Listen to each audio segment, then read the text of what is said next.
Ձեզ եմ ներկայացնում Հայաստանի Հանրապետության 2024 թվականի պետական բյուջեի կատարման հաշվետվությունը։ Նախ կխոսեմ հաշվետվության կառուցվածքի մասին, որտեղ որոշակի փոփոխություններ են տեղի ունեցել հարկաբյուջետային քաղաքականության թիրախների, արտաքին աշխարհի զարգացումների, տնտեսական զարգացումների և այնուհետև պետական բյուջեի եկամուտների, ծախսերի, պակասուրդի և ի վերջո պարտքի մասին։ Հաշվետվության կառուցվածքը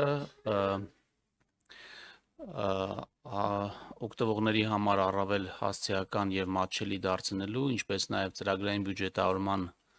տրամաբանությանը համապատասխանեցնելու նպատակով 2024 թվականին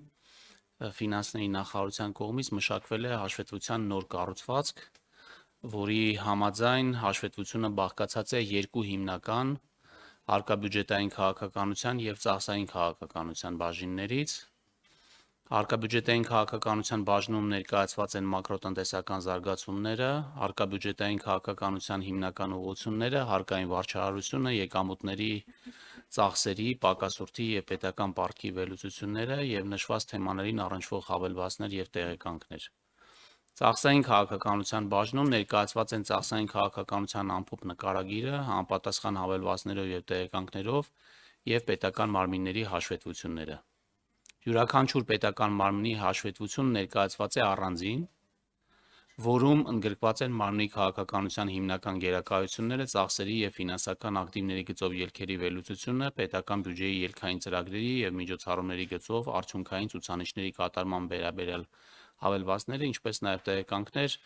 այդ թվում պետական մարմինների կողմից գրանցված պետական տուրքերի և այլ եկամուտների վերաբերյալ։ Հավելվածները ներառում են տեղեկություններ, որոնց ներկայացումը սահմանված է պետական բյուջեի մասին օրենքով և օրենսդրության այլ դրույթներով։ Տեղեկանքները ներառում են տեղեկություններ, որոնք կառավարությունն անհրաժեշտ է համարում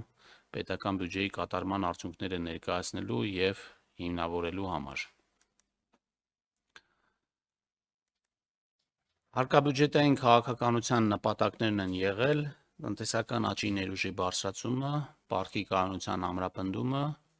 անվտանգային համակարգի ամրապնդումը և Լեռնային Ղարաբաղից բռնի տեղահանված մեր հայրենակիցների կարիքների համապարփակ բավարարումը։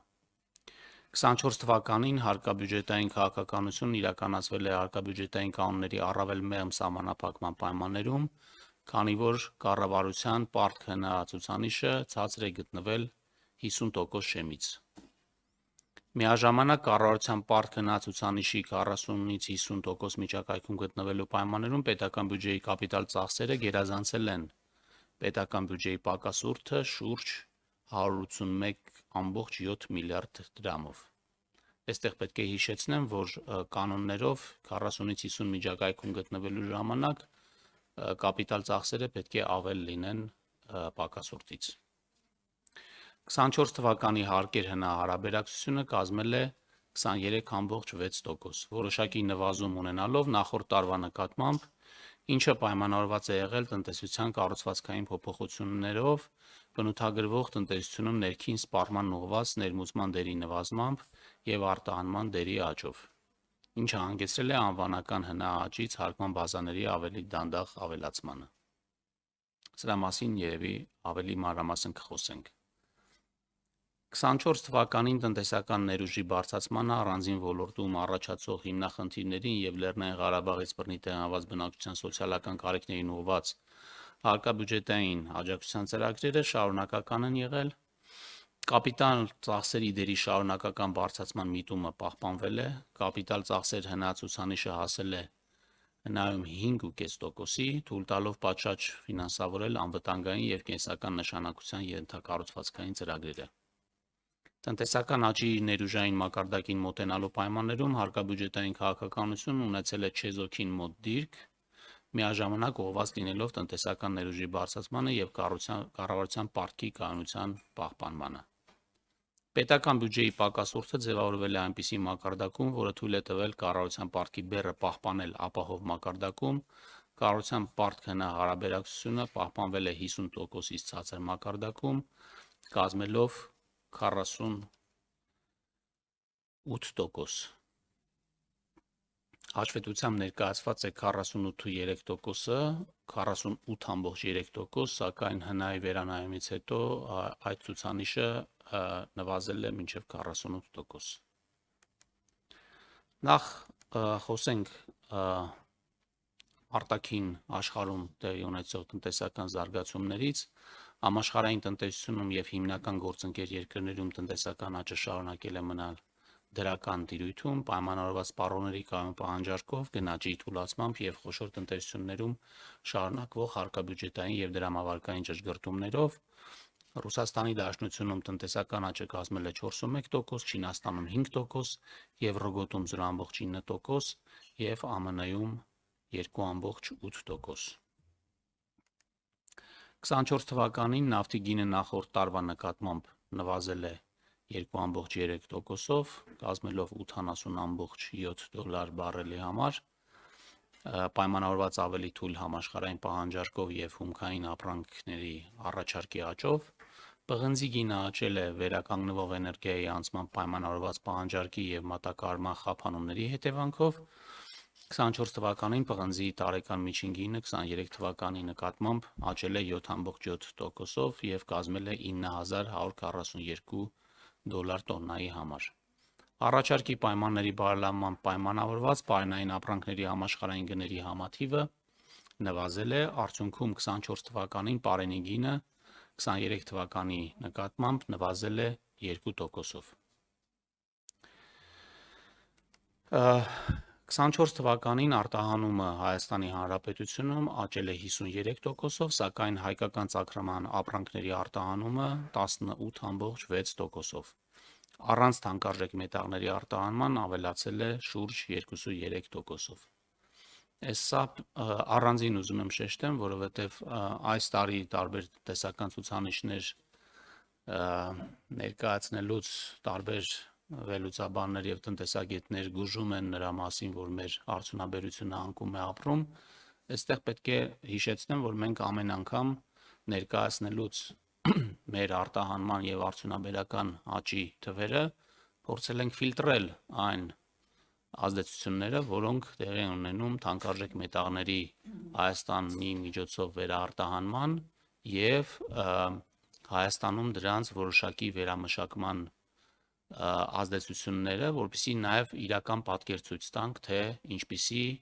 աճեր են գրանցում եւ հետեւաբար նույնը անելու ենք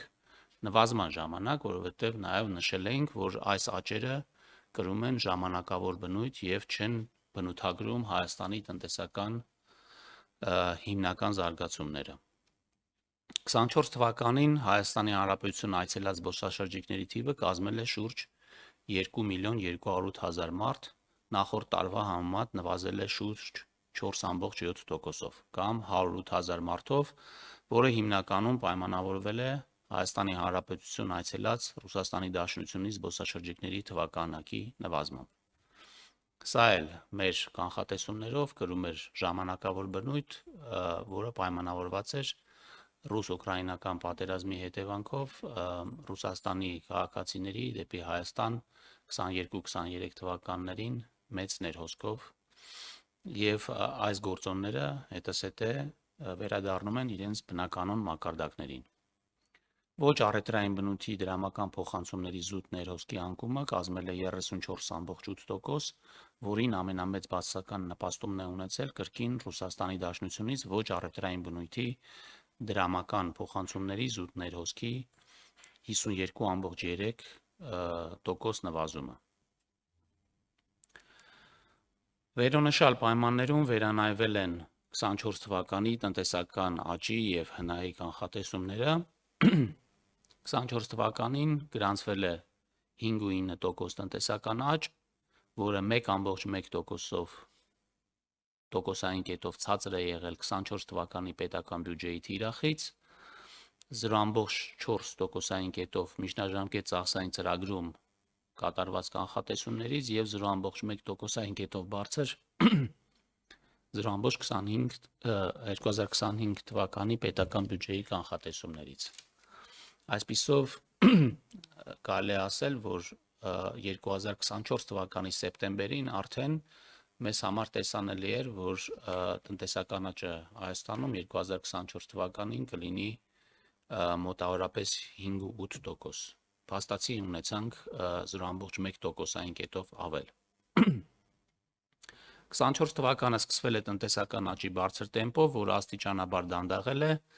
սակայն մնացել է բարձր մակարդակում, իր վրա կրելով նաև հիմնային մետաղների արտադրության կտրուկ աճի և Լեռնային Ղարաբաղից դեպի Հայաստան բռնի տեղանված մեր հայրենակիցների սպառման և տնտեսական գործունեության ազդեցությունները։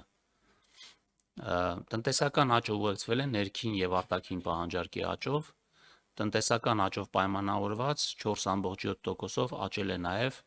մեկ շնչին ընկնող համախառն ներքին արդյունքը, որը 23 թվականին կազմել է 3.189 միլիոն դրամ կամ 8125 ԱՄՆ դոլար և 24 թվականին այն կազմել է արդեն 3.338 դրամ կամ 8500 ԱՄՆ դոլար։